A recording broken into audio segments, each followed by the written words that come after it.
Their journey began in Yasharel, but they were scattered across the face of the earth, each one with its own beat, and each one with its own rhythm. As the dry bones are being revived, the beat begins again at the heart of the tribe.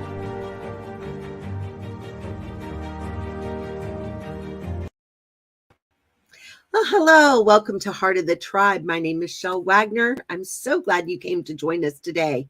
Nurse Lee's returning with me again today to be part of our discussion of the tribe of Asher and how it relates to the skin system. So let me go ahead and welcome my friend, Nurse Lee. Good to see you today. Shalom. I'm so happy to be here. May look a little different. We are having some technical difficulties, so I'm having to use the computer camera and audio. So if I sound a little weird, that's why. But I'm so happy to be back and be here, and I look forward to Asher and the skin system. Yeah, no, and you sound and look great. Don't worry about it a bit. Good morning, Alan. Thank you for joining us, and Lisa, thank you for joining us. We're so glad to have you here. Well, wow, there's a lot to all of this. It's always interesting what we delve in and find, isn't it? It's been amazing to me, this whole journey of going through with the body systems. I've really been enjoying it. I have loved it. Yes, it has been eye-opening and learning, and I feel like I'm closer to Yah because of this study. Because you realize that we know nothing's by accident, but this is like literally showing His grand design all the way into our cells. It is. And what a time for Him to reveal this kind of information. Right? Mm-hmm. What a time period on earth for Him to decide to share those secrets with us. It's amazing. It is. All right. Well, I will go ahead and add my PowerPoint. I did a PowerPoint. Yay. I'm getting a little better at them, a little more comfortable with them. I'm going to go ahead and add mine to the screen. So we're looking today at the heart of Asher. Of course, what I have here at the very beginning with the heart of Asher is out of Psalm 92:5. And this is what he showed me back in 2002 to 2004 as he was bringing all this in my heart, that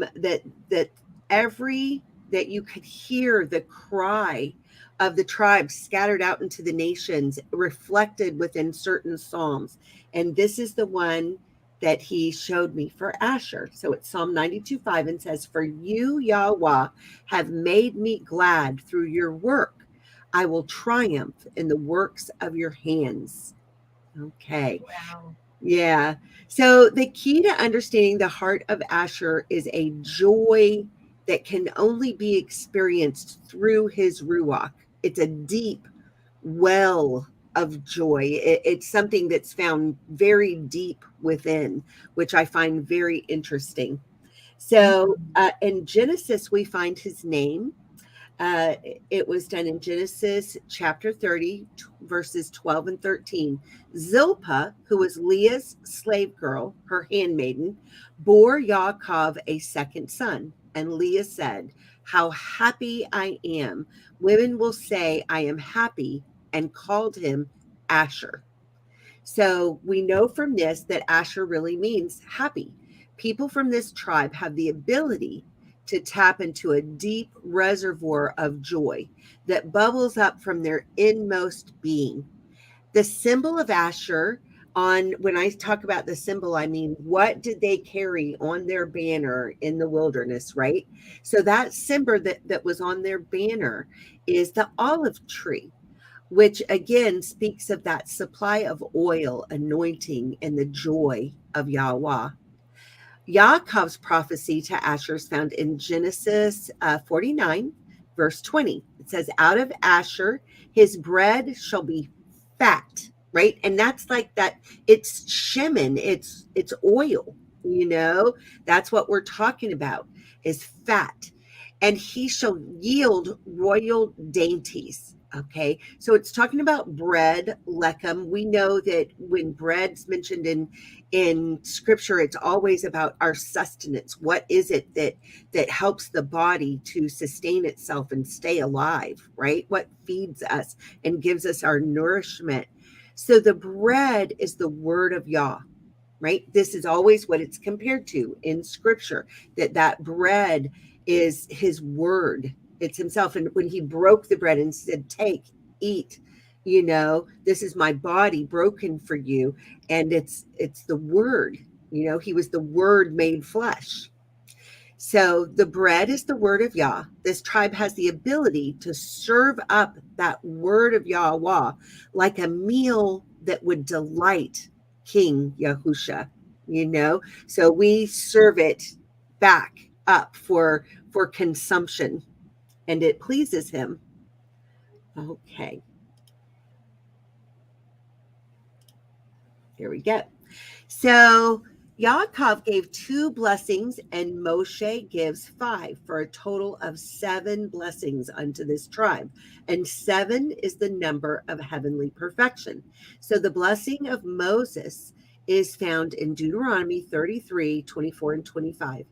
Of Asher he said, may Asher be most blessed of sons. May he be the favorite among his brothers and bathe his feet in oil. May your bolts be of iron and bronze, and your strength last as long as you live.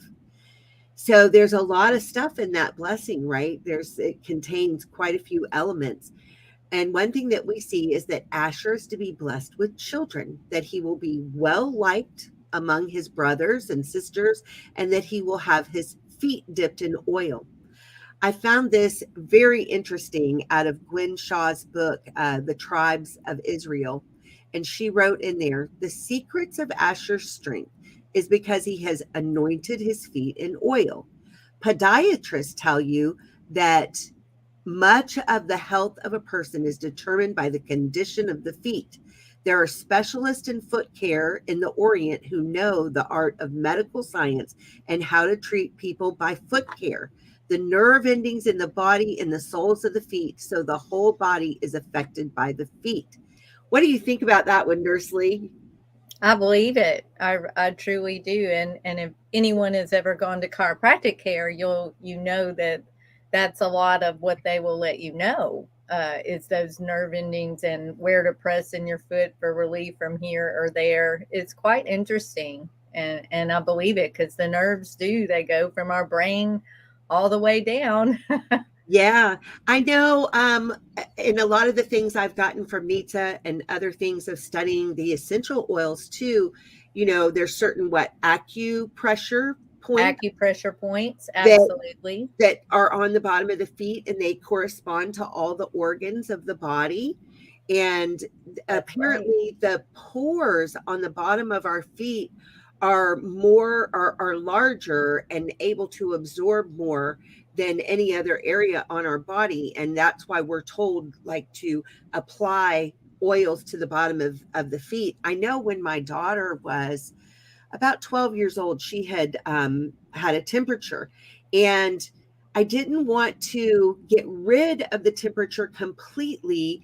I just didn't want it to spike too high and be dangerous, So I was monitoring it, and it was tending to spike to a dangerous level. So I had read about the book, The Oil of Bergamot, and heard that you could apply that to the bottom of the feet, and it would reduce the temperature, maybe not totally eradicate it, but reduce it enough so that the body could still work without it becoming dangerous to the brain. And it worked. We did that, and I just kept applying it every few hours. I would reapply. And so, her temperature was hovering right at about 103, which I thought was on the dangerous mark, and it would take it on down to more like 100.5. A much more reasonable level, still allowing her body to fight, but not going to dangerous territory. So it's interesting, the feet like that. It is. there's several things like that you can apply to the feet. Like if you have a really bad cough, eucalyptus on your feet and then putting your socks on at night before you go to bed helps it. And I can say it does because I've done that before. Wow. And there's also detoxes you do by soaking your feet. Oh, yeah. So there are several things like that. And you're right, they are bigger. So in the summer, if you wear plastic or rubber shoes, you get sweaty feet and they smell. Well, that's because you have those huge pores. But that is also temperature regulation. Ah. So it serves a purpose. He did that for a reason, you know. Yeah. We lose our heat through our head and our feet. We keep it, you know, when it's cold in the winter, if you can keep your feet warm and your head warm, it will help keep the rest of you warm. So yeah, that's so funny. Much with the feet. I am known in the wintertime sometimes to be running around in snow boots and short sleeves because if my feet are warm, I'm fine. Yeah, I'm the same way. I have an arsenal of fuzzy wool socks and stuff, you know, because it like I said, you can keep your feet warm. You're usually pretty good. Your feet and your head, you know, that's where Absolutely. you use it. That's so funny. Okay. Well, now if we were looking at a map at the territory that was assigned to the tribe of Asher, and I'm sorry, I should have put one in on this one, but I didn't get to it. The physical territory of the tribe of Asher in the land, many believe there's a great physical reservoir of oil in the land of Yasharel. Now that ought to be very interesting, you know, as Yah gathers us back and we define, you know, I believe there are many things that have been layered over by sand or by time or by other civilizations. It's interesting. I was watching a documentary not long ago about the land of Yasharel, and they were saying, really, you can't even, you know, in Jerusalem especially, they were talking about you can't even like go to dig a garden without finding, you know, articles of antiquity. You're going to dig them up because they're everywhere, right? So who knows what all is there in reserve for us for exactly Yah's perfect timing. Mm-hmm. All right. So it really is wonderful to be around someone with a ministry of joy, you know, of true inner happiness. They're just satisfied with life, with who they are. You know, there's no jealousy coming out. They're just happy within their own skin, being who Yah created them to be. And those type of people will have a ministry of joy that is absolutely infectious. And sometimes the more studious of us forget that we need joy in order to handle the times we live in, right? I tend to get that way. I've had friends in my life have to tell me, you've got to take time to play. You know, this is important. That's one of the things that I love about being married to Robert is because he will bring that part out of me. He's really good at let's still continue to just have a joyful life and a playful life and do fun things together. And he really helps me with that. He helps balance me out. Amen. Yeah. So Nehemiah 8:10 says it's the joy of yahuah that is our strength. So, you know, you can study all you want and do all you want. And if we neglect that joy, our strength will fade away. You know, it really is so important to take time to play. Now, Anna is somebody that we know was from the tribe of Asher. And she's a wonderful example of a prophetess from this tribe. Her story is found in Luke 2:36 and 38. We don't get a whole lot, but we get a few verses. So we're going to read that. And it says, and there was Hannah, a prophetess, the daughter of Penuel. Now that's really interesting because that word Penuel is the same word for the angel that wrestled with Yaakov, right? Yeah. Yep. Very, very interesting. And he named that place, and it has to do with the face, right? You know, the face. So I find that very interesting. So she is a prophetess, the daughter of Penuel of the tribe of Asher. She was of a great age and had lived with a man 7 years from her virginity. So she was, when I look at the math on this, she's probably about 84 years or so old at this time. She was a widow of about 84 years. So there's the 84. So she'd been a widow for 84.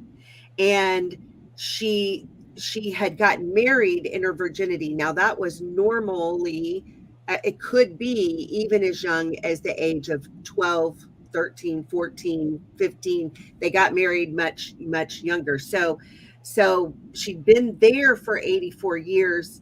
So we know that she's well into her 90s, possibly to her early hundreds. I mean, who's to say it exactly? It doesn't tell us exactly, but she had been there a long time waiting in the temple, and she was waiting for the Mashiach. She was waiting to catch a glimpse of him. That was what she had done all that time. So she departed not from the temple, but served Elohim with fastings and prayers night and day. And she coming in that instant, like when she walked into the temple and he was being there presented, she knew immediately who he was. Immediately, right? And she begins to give thanks likewise unto Yahuah, and spoke of him to all them that looked for redemption in Yerushalayim. Can you imagine? She's been there this whole time, waiting, praying, wanting to see Mashiach, because she just knew that this is what was going to happen during her day. And suddenly she is filled with an overflowing joy and exuberance, wanting to tell everyone that she can find, the Messiah is here, the Messiah is here, the Messiah is here. I mean, that must have been just absolutely amazing. And she was from the tribe of Asher. So I was looking at this about the oil, about dipping his foot in oil. So I looked it up, and it was Strong's 8082. The word is shemen, just like, Nita uses that on her bottles of oil, shemen, because that's the oil. And the Brown Driver Briggs tells us that this is what is fat, rich, or robust, right? When I think about that thing of something being rich or robust, I'm thinking it is filled with good things that are, almost too numerable to even really name them all. It's just, it's absolutely encompassing all kinds of good things for us, So I was looking at it, of course, in the pictograph, and I saw the shin, the mem, and the noon.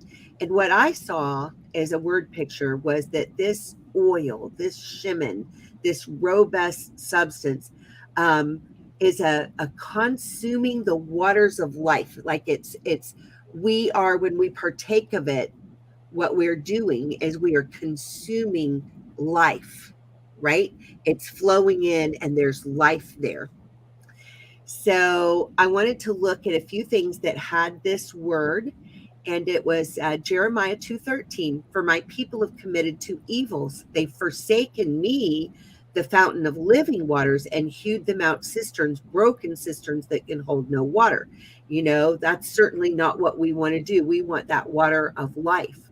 And then, of course, Yahusha tells us in John 7:37, in the last day, the great day of the feast, Yahusha stood and cried, saying, if any man thirst, let him come unto me and drink. And in verse 38, he said, he that believes on me, as the scripture had said, out of his belly shall flow rivers of living water. Right? And that's what we're seeing in this. It's life. Okay. So I did look at the Testament of Asher this time, and I was able to get some interesting things out of there. It went in a direction I did not expect. Didn't you find that? I did. It was very interesting and unlike the others. Yeah, completely different. Very different. Yeah. Very, Yeah. I mean, I loved it. It really opened my eyes and made a lot of things make sense, but it was different. It was. Yeah, it is. It's completely different.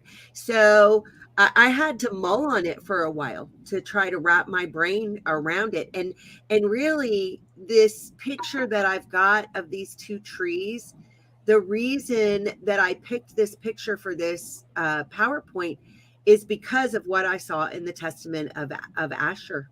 All right. Absolutely. I see that. Yeah. So I'm going to read all of chapter 1 when I get there. So, um, but let me read this, what I found, and then hopefully you'll be able to see this in the Testament. So within the Testament of Asher, we see the number 2 mentioned over and over and over again. That was what surprised me so much. I was like, wow, this is so different. So what I did is I opened up E.W. Bullinger's book, Number in Scripture, and he had the following to say about the spiritual significance of the number 2. And here's what a little bit of what he had to say. He said, 1 excludes all difference. Like when you look at the number 1, 1 is in every number, but no other number is in 1. Right? So it represents like a sovereignty, it stands alone. Okay. So one excludes all difference, but 2 affirms that there is a difference. So here's what we saw. Here was his example in his book. He said, look at the very beginning of Scripture. In Genesis 1:1, we see Yah created the heavens and the earth, right? And then in Genesis 1:2, and the earth became void, right? So the first speaks of perfection and order, the second of ruin and desolation, which came to pass at some time and in some way and for some reason that is not revealed right here between the first and second verse of Genesis, right? It's a lot left for us to try to figure out what was going on. Okay. So now, keeping that in mind, let's look at the Testament of Asher, chapter 1. So the copy of the Testament of Asher, what things he spoke to his sons in the 125th year of his life. For while he was still in health, he said to them, hearken ye children of Asher to your father, and I will declare to you all that is upright in the sight of yahuah. 2 ways has Elohim given to the sons of men, and 2 modes of action, and 2 issues. Therefore, all things are by twos, one over against the other. For there are 2 ways of good and evil, and with these are 2 inclinations in our breast, discriminating them. Therefore, if the soul take pleasure in good inclination, all its actions are in righteousness. Let me get over to my button. And if it sins, it straightway repents. For having its thoughts set upon righteousness and casting away wickedness, it straightway overthrows the evil and uproots the sin. But if it inclines to the evil inclination, all its actions are in wickedness, and it drives away the good and cleaves to the evil and is ruled by Baal. Even though it work what is good, he perverts it to evil. Boy, isn't that true of the enemy? It is. Yeah. For whenever it begins to do good, he forces the issue of the action into evil for him, seeing that the treasure of the inclination is filled with an evil ruach. Wow, that just says so much in there. And chapter 2 is very interesting, and it really just kind of goes along the same line that we were given in 1. It just goes into more detail. So for time's sake, I have not put that in, but I did want to put in chapter 3. It's very short. It's just these couple of verses. So in chapter 3, it says, but do not ye, my children, wear 2 faces like them, of goodness and wickedness, but cleave unto goodness only. For Elohim has his habitation therein, and men desire it. But from wickedness flee away, destroying the evil inclination by your good works. For they that are two-faced do not serve Elohim, but their own lust, so that they may please Baal and men like themselves.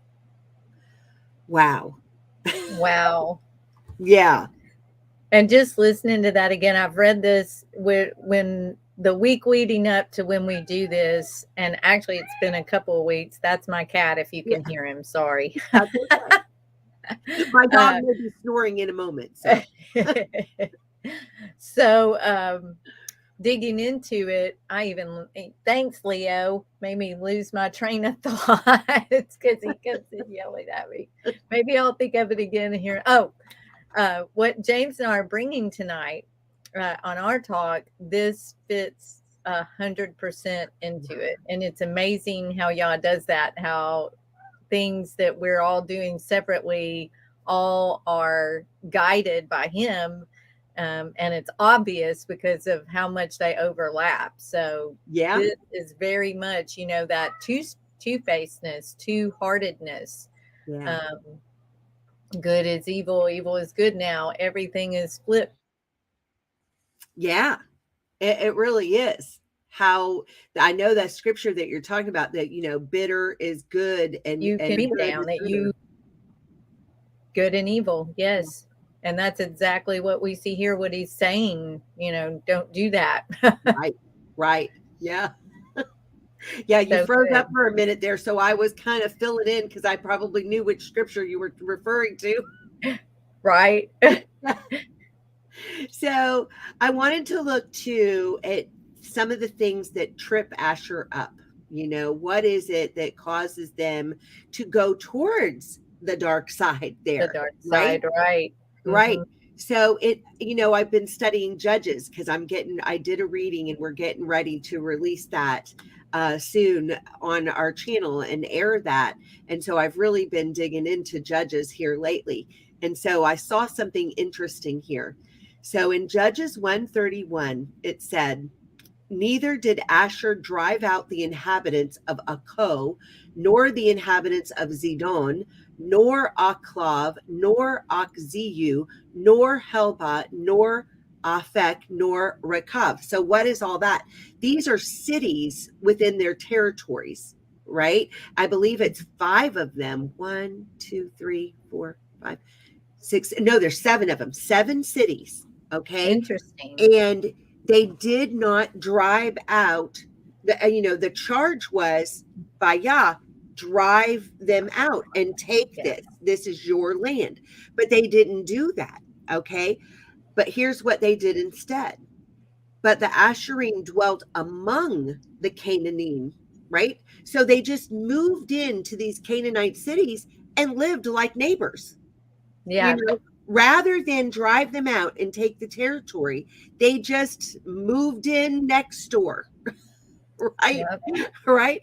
So it says, but the Asherim dwelt among the Canaanite, the inhabitants of the land, for they did not drive them out. And I've thought about that, because this culture that we live in, what they want you to do is forget about what your own convictions are. Forget about what's important to you. You need to just go along with the program in order to get along with everybody else, right? Right. That's not what you don't love everyone else. If you're not willing to do that, then you don't care about anyone else. Right. Right. Yeah. You need to put away everything that you believe. You need to put Yah down at the bottom of your list and please men and Baal. Yes. That's what happened. That's exactly what he was warning them about right there. Right. Very, very interesting.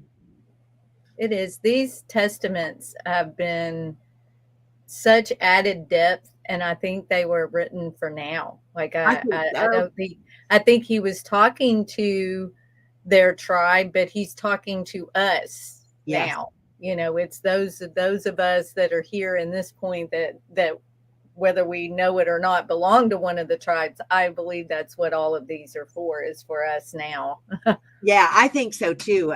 It's amazing what amount of revelation is coming at this point in time, isn't it? It is. And It makes sense, because without the climate that we're living in, a lot of these things wouldn't make as much sense. They would not. wouldn't. Mm-mm. So you're going to love this part. So this is the gemstone, and I think this is the perfect lead in to what you're going to be talking about for us. The gemstone of Asher is believed to be the agate by many. It is a common stone found in many countries around the world.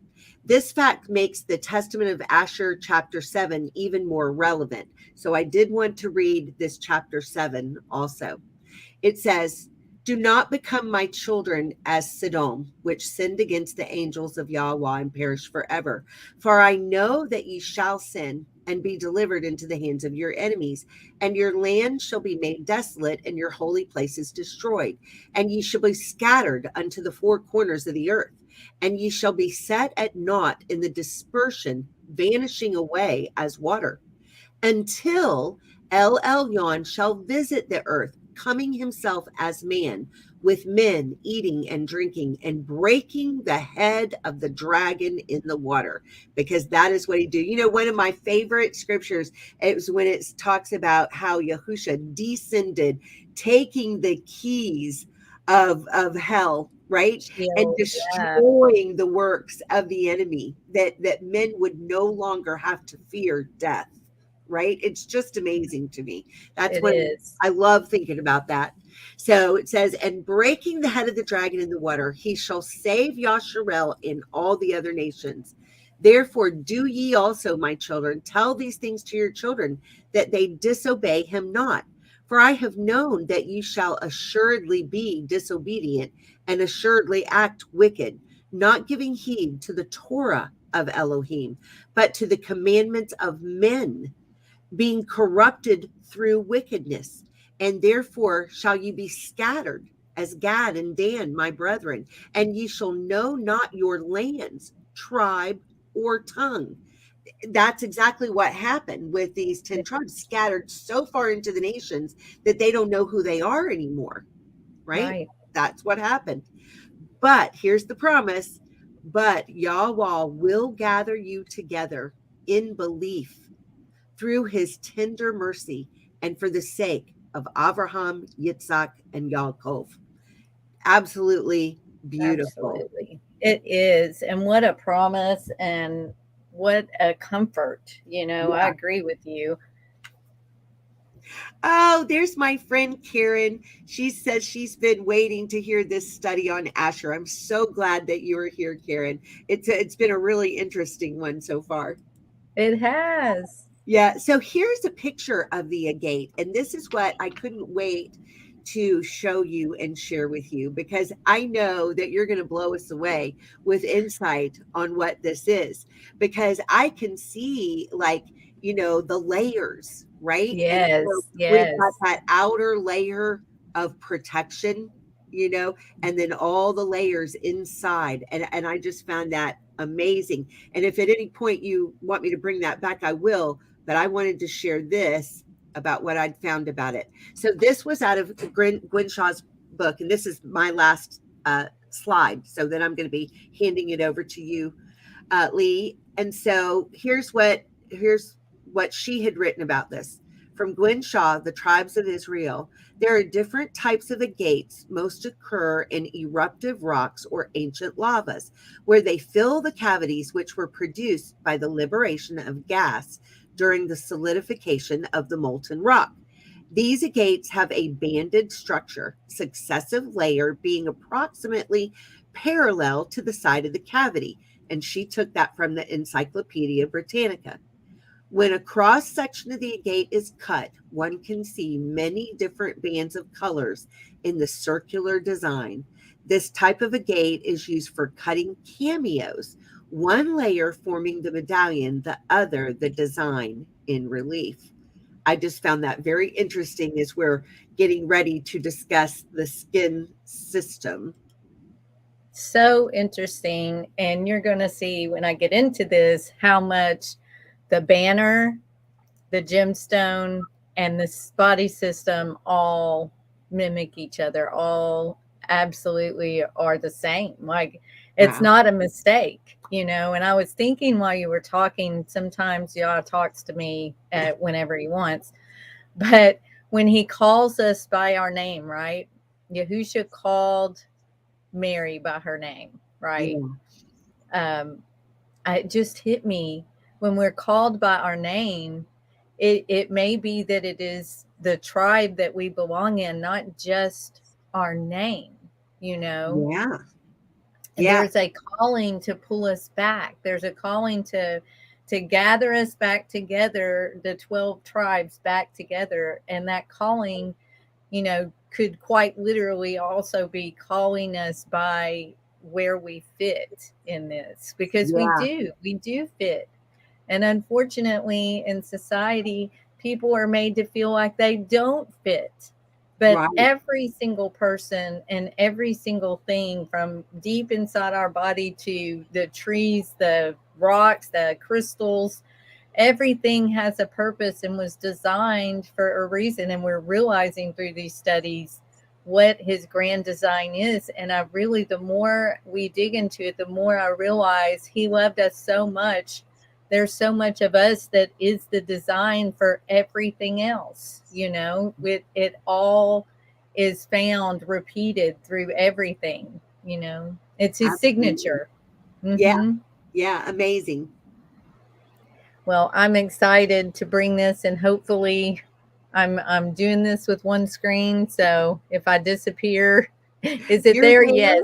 We Yay, can there it we is. can see you, and we can hear you, and we can see your PowerPoint. So you're good. Yay. And I picked the tree because, you know, that's their banner, and Yeah. absolutely love that in correlation with the skin. Yes. So I found the banner. That is an olive tree. I think I couldn't blow it up any further to see it. It was a pretty old that I Yeah. found pretty cool that showed that. Our integumentary system is our skin system. And I love that his name is happy, and that when we look at joy, that they were able to be joyous even when you probably couldn't find joy. You know what I mean? It's hard daily to be that way. And I found that both Asher and Gad's names are akin to happiness, so they kind of correlate to each other. So I found that pretty interesting. Cool. And here's what you were talking about. These are the Yeah. layers of the skin, and just like you showing that agate, we can pull that back up in a minute, and maybe be able to correlate between this and that, because they are all going to relate. This, the gemstone, and the banner, the olive tree, and it goes way deeper, and I'm sure even deeper than what this partial dive, you know. A deep dive would literally take me weeks to really pull everything out, because there's so much. But you know, our skin is the body's largest and heaviest organ. It really is.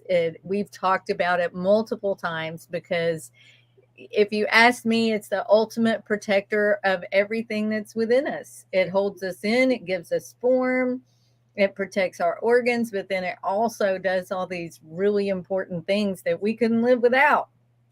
We would look pretty funny without skin. I don't think I would like seeing anyone without their skin. So it covers the entire surface of our body, and it has multiple layers, as we see, but it comprises of 3 main layers. So the epidermis is our outer, the outer, and that's the thin. It's a thin layer. It's constantly shedding off our dead skin cells so that we can make new skin. So even when you get a cut or you have a wound, it gets right to work to correct that and seal it back up as best it can. It's pretty amazing how that works.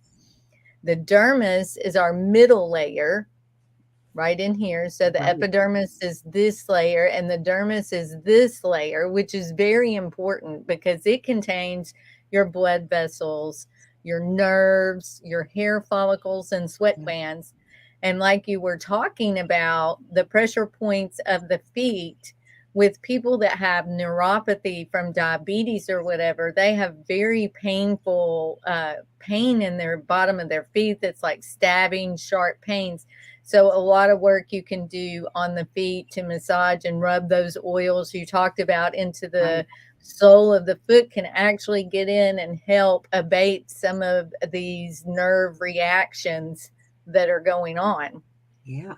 So then our subcutaneous layer is where the fat is.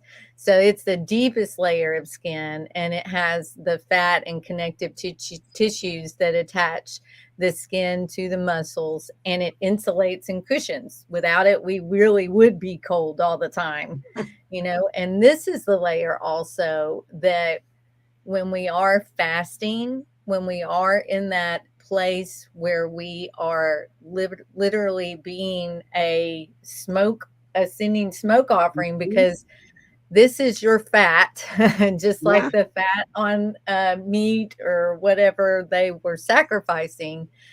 And so when you're in that fasting mode, this is what starts getting broke down, is this layer in here. Your body will actually start breaking it down so that it can keep up blood sugar and keep everything going, so you just don't collapse from not having, you know, food. So I just find that interesting to be able to point that out.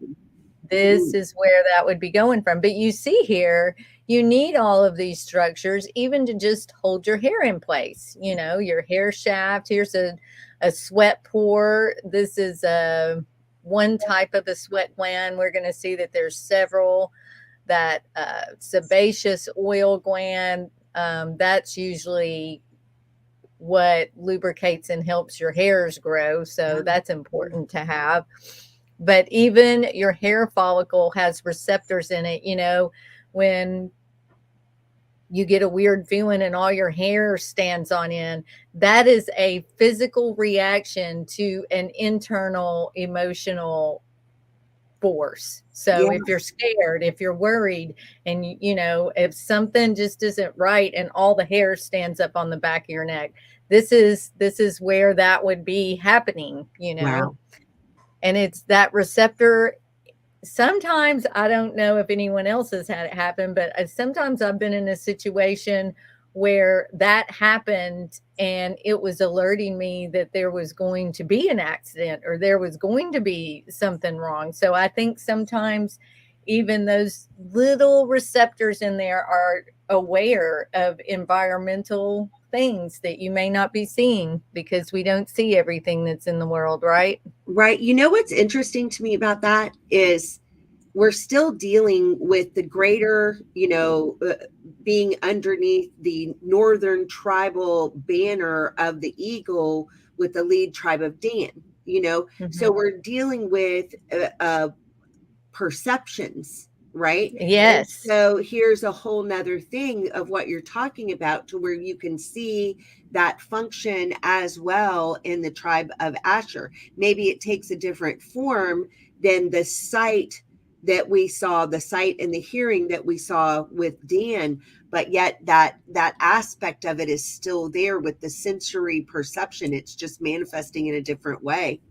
It does. It fits so perfectly together. The sight, the hearing, the goosebumps, like getting goosebumps, getting the chills, you know, having your hair stand on end. Those are all information that came in through your eyes and your ears, that your skin is sending a signal out to the rest of its body, you know, to the rest of us, to alert and say, you know, warning, pay attention.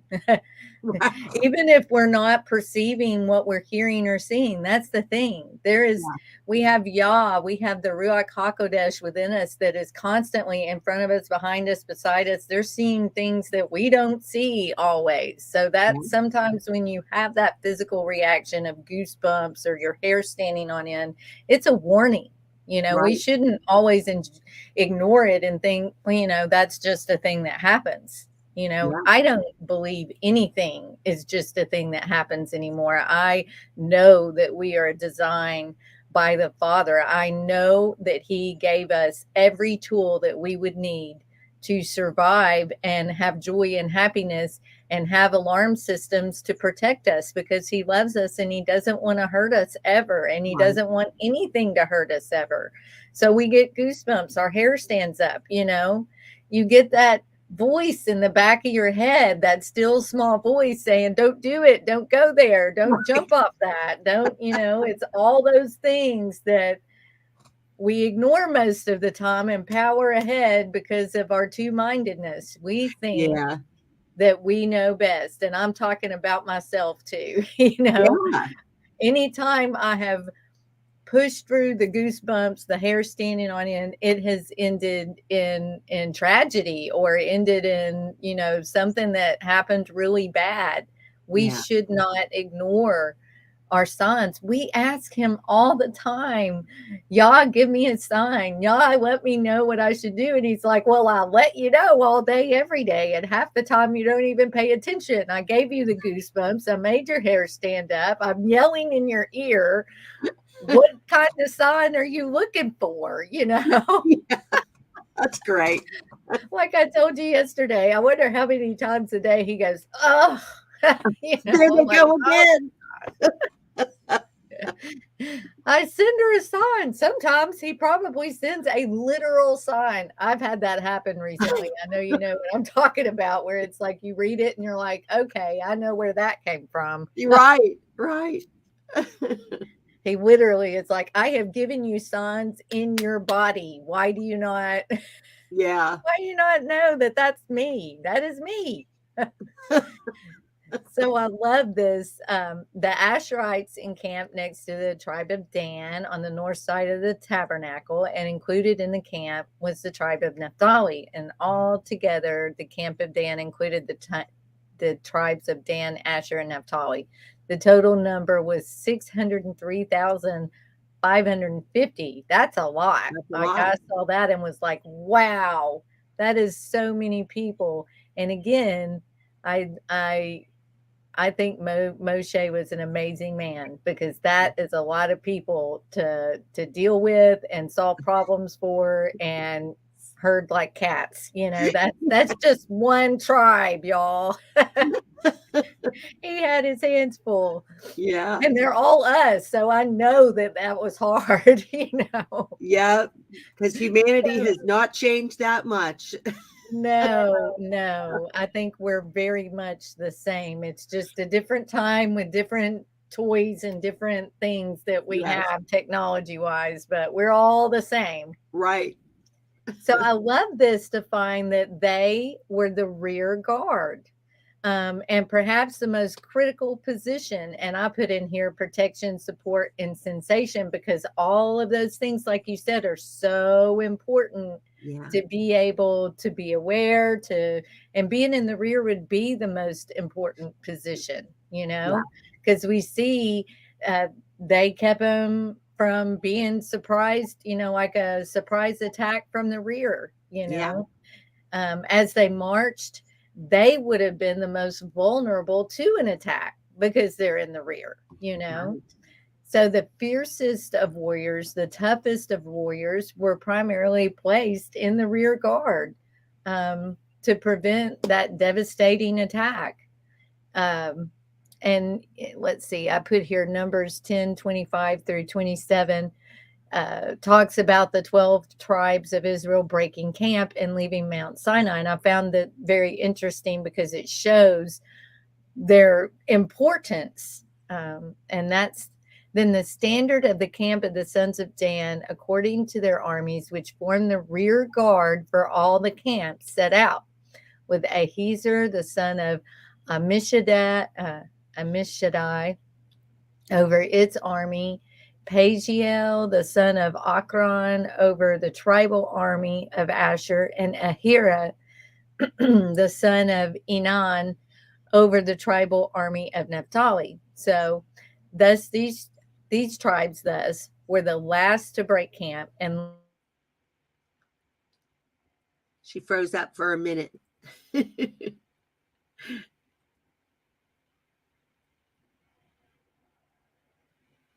I'm going to read it for her. It says, these tribes thus were the last to break camp and likely the last to pitch camp. They were exposed during the march and depended upon to prevent surprise attack. The same can be said for our skin, as it is always exposed and is our first. Can you hear me? Defense. Now we can. You had frozen up, so Oh, I'm yay. reading it for you. I am not sure what is wrong with our internet right now, but I'm glad you read that last part. I sure did. Because with our skin, it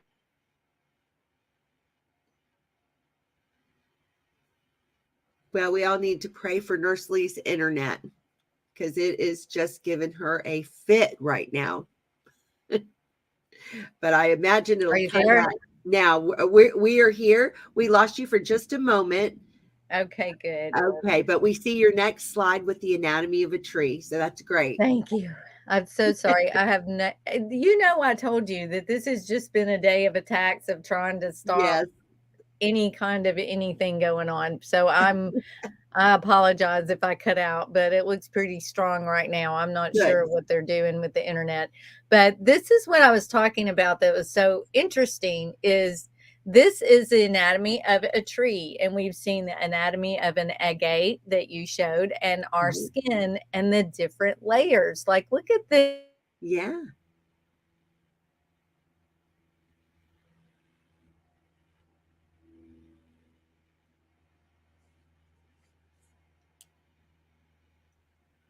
She froze up again. I'm back. There you are. You're back. Oh, I'm just going to pray over the internet to just stay with us just a little bit longer. Yes. So the outer bark is just like our outer skin. It holds everything in and gives us structure. And the inner bark, or the phloem, which I found pretty interesting, it's the pipeline through which the food is passed to the rest of the tree. So phloem, it's the flowing. It is. It is. And the cambium cell layer is the growing part of the trunk. So I believe that's in here. The sapwood in the very center is how the water moves up and down.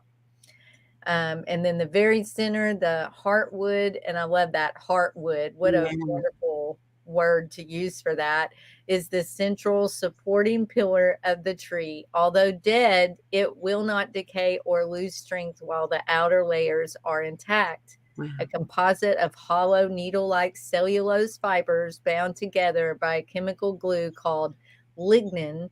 It is in many ways as strong as steel. Listen to that. Yes, strong as steel. And a 12-inch long by 1 inch by 2 inch in cross section set vertically can support a weight of 20 tons. Wow.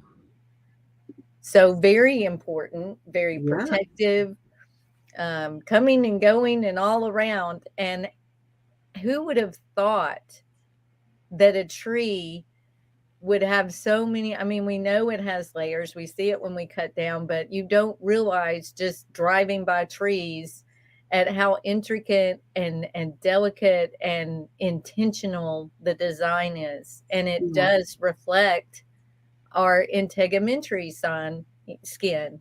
I do think that the agate, all these things very much not just mimic each other, but they reflect each other.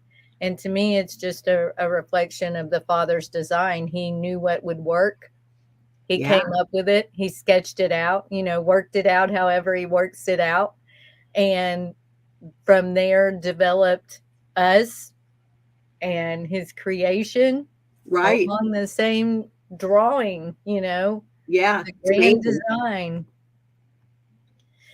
And as you've talked about, the land of Asher was known for its olive orchards, and Asher produced such large amounts of oil that it became exceedingly wealthy. And a big reason for Asher's wealth, coupled with its natural production of olive oil, was its proximity to the markets of Phoenicia. So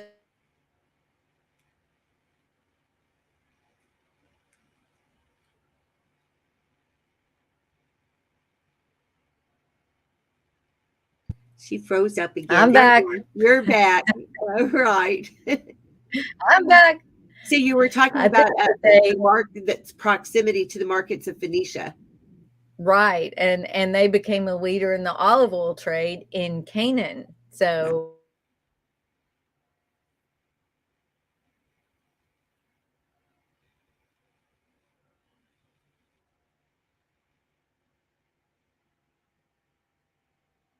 We're giving her a second to come back. The internet is not our friend today. Last week when we tried to do this production, we couldn't because my internet was out completely. There I'm you are. back. You're back. All right, you're on your second point.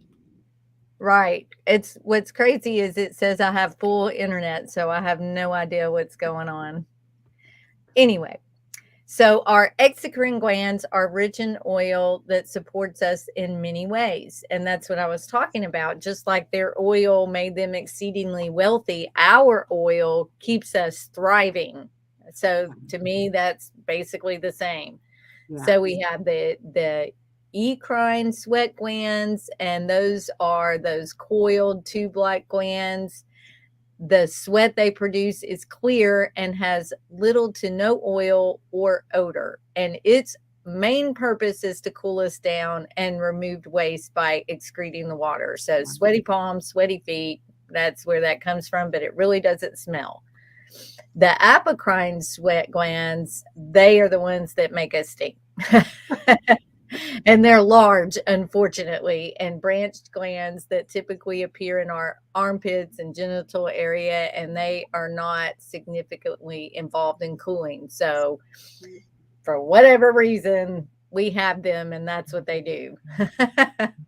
And the ciliary glands are the modified apocrine.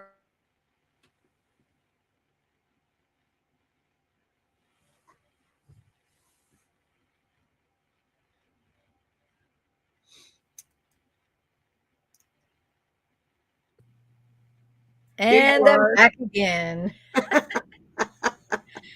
Ooh, fun day. You're on the ciliary glands. Yeah, so those are on the eyelids, located in the eyelids. So they lubricate and clean our eyes. And we had talked about before when we were talking about the eyes that we had that outer layer that was considered part of the skin system. So interesting. The sebaceous glands secrete that oily substance called sebum, and that moisturizes and protects our skin, because without that we would be dry, ashy. We would lose a lot more skin cells than we need to. That really helps keep us, our skin from being so dry. Yeah. And the cereminous glands are in the ear canal, and that's where we get earwax. But that earwax is important because it protects the ear from water and foreign bodies. We may think it's gross, but it serves a very important purpose. She froze up before her last one.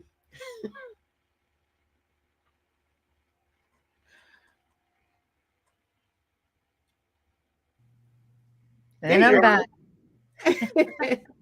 Last one, mammary glands. Yes. So we know that, and I should have taken that part out.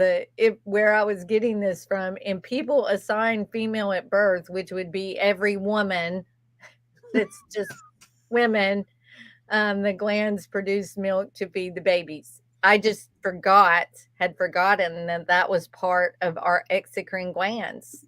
That the mammary glands are included in that. That's very interesting. And we know how important that is. The babies have to have that to be able to grow and thrive and have immune. Absolutely. So, right. Asher protected all the tribes of Israel by protecting the most vulnerable spot in the rear of the tribes. And they had to work. Yeah. Yep. They protected all the tribes.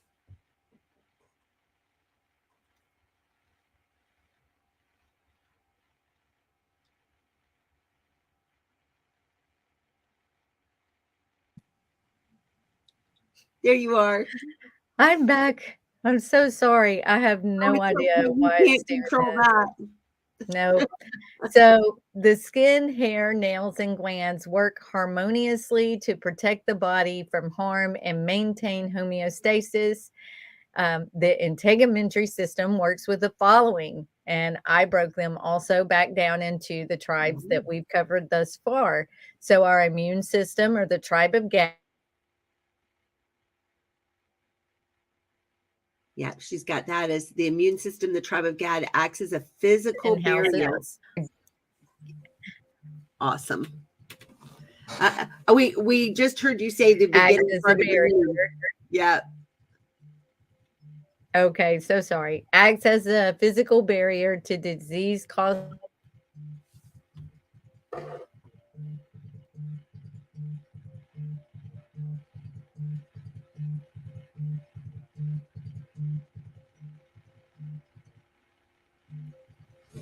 I'm back. I seriously don't understand what's happening. That's all right. Uh-oh. There you are. James is trying to see if that would help taking me out and putting me And back putting in. back in. So maybe Well, let's try it. yeah, Okay. he did All right. that. So, did you hear me say digestive system, Benjamin? No. Okay, so digestive system, Benjamin, the skin provides the digestive system with vitamin D. And we know how important that is in this day and age. And that vitamin helps the body absorb calcium, which is needed for bone maintenance and muscle contractions, as well as your heart contractions. Calcium is very important there. So the cardiovascular system we saw was the yhvh, and that's the skin's blood vessels can constrict or dilate to conserve or release heat. Isn't that interesting? It is. Nervous system, or yhvh. The skin transmits information from sensations through our nerve receptors to the brain. And these include the perception of pain, heat, cold, and others. Very important. Like I said, the goosebumps and hair standing up, that's our nervous system letting us know through yah, sending a message. So our respiratory system, a yahusha, is the tiny hairs lining the nasal passages, remove harmful particles before the lungs inhale them. So the skin does that for them by removing anything harmful before it can get into the lungs. That's very important. And then the skin with the urinary system, or ruben, the skin excretes the waste products, which helps the kidneys maintain the body's electrolyte and pH balance. So I just wanted to show that, yes, how the skin interacts with each of those. And those, as you see, are very vital for our existence. And for support. Look at the support given to each and every one that's reflected also within the tribe, with them bringing up the rearward, they're protecting from any attacks there. Well, that's exactly what our skin does for us here. The same thing. It is exactly the same thing. Amazing. And I think that was my last one. Yeah. All right. Yeah, that was it's really very interesting. I'm so sorry you're having so much trouble with your internet, because your report is absolutely fantastic. The work that you've done on it is just amazing. So I really appreciate all your efforts. Thank you. It's just one of those technology days lately. It'll be fine until 10 minutes before we go on. Yeah. Well, I know you and James will be back with us in just a few hours. What time does your show start this evening? 5 Eastern, and we will be praying that we can figure out the internet issue and everything before then, so we don't drive everyone crazy with it blinking in and out. Well, we'll all be in prayer for you. I know y'all have got some great stuff to bring for us, and we're looking forward to it. Yes. Well, thank you so much, and I did love it. I hope everyone could pretty much see my points, even though the adversary was trying to knock me out. Look at it working now that I'm done, though. I know. Isn't that funny? That's the way it is. It is. It is. I know. All right. Well, thank you so much. And thank you, everyone, for joining us today. And please come back and join James and Lee at 5 o'clock Eastern today. And we wish you all shalom. Shalom. Bye-bye, everyone. Their journey began in Yasharel, but they were scattered across the face of the earth, each one with its own beats, and each one with its own rhythm. As the dry bones are being revived, the beat begins again at the heart of the tribe.